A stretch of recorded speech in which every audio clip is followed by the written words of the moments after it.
ইরানের পাল্টা হামলার জেরে ইসরায়েলে জরুরি অবস্থা জারি করেছেন দেশটির প্রতিরক্ষা মন্ত্রী ইসরায়েল কাটজ।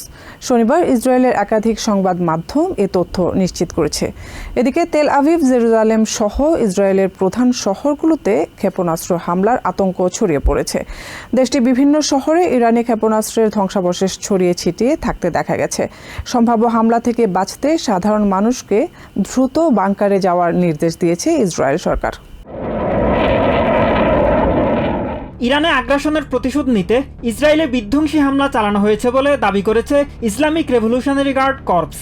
আইআরজিসির দাবি, ইরানের সশস্ত্র বাহিনী ইসরায়েলের গুরুত্বপূর্ণ নিরাপত্তা কেন্দ্রে নিখুঁত ও নির্ভুলভাবে মিসাইল হামলা চালিয়েছে। হামলায় অসংখ্য ইসরায়েলি সেনা নিহত হয়েছেন বলে দাবি করেছেন আইআরজিসির মুখপাত্র এব্রাহিম জুলফাগারি। অভিযান অব্যাহত থাকবে এবং আগামীতে আরও ভয়াবহ হামলা চালানো হবে বলে হুঁশিয়ারি দেন তিনি। ভিডিও ফুটেজে দেখা যায় ইরান থেকে ধেয়ে আসা কয়েকশো মিসাইলের আঘাতে ব্যাপক ক্ষয়ক্ষতি হয় ইসরায়েলে। Tel Aviv, Jerusalem, central Israel সহ দেশটির প্রধান শহরগুলোতে সাইরেনের শব্দে আতঙ্ক ছড়িয়ে পড়ে। জেরুজালেমের আকাশ জুড়ে ইরানের মিসাইল এবং ইসরায়েলি এয়ার ডিফেন্সের পাল্টা আক্রমণে একের পর এক বিকট বিস্ফোরণ ও ধোঁয়ার কুণ্ডলী দেখা যায়। মিসাইলগুলো আল আকসা মসজিদের খুব কাছ দিয়ে উড়ে যাচ্ছিল। পবিত্র স্থানটির খুব কাছেই অবস্থিত একটি কনসার্ট ভেনিউতে ধোঁয়ার কুণ্ডলী উঠতে দেখা যায়। রস হাইন শহরেও মিসাইলের আঘাতে ব্যাপক ক্ষয়ক্ষতি হয়েছে। শহরের রাস্তা জুড়ে মিসাইলের ধ্বংসাবশেষ ছড়িয়ে ছিটিয়ে থাকতে দেখা গেছে। ঘটনার পরপরই ইসরায়েলি নিরাপত্তা বাহিনী এলাকাটি ঘিরে ফেলে এবং উদ্ধার কাজ শুরু করে।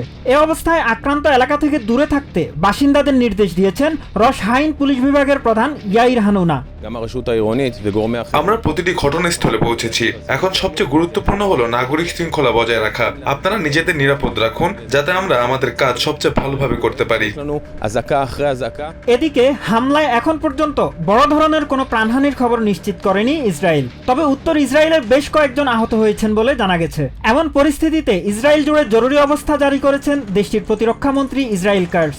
জনগণকে সতর্ক করে তিনি বলেন, ইরান থেকে আরও বড় ধরনের ড্রোন ও মিসাইল হামলা আসতে পারে।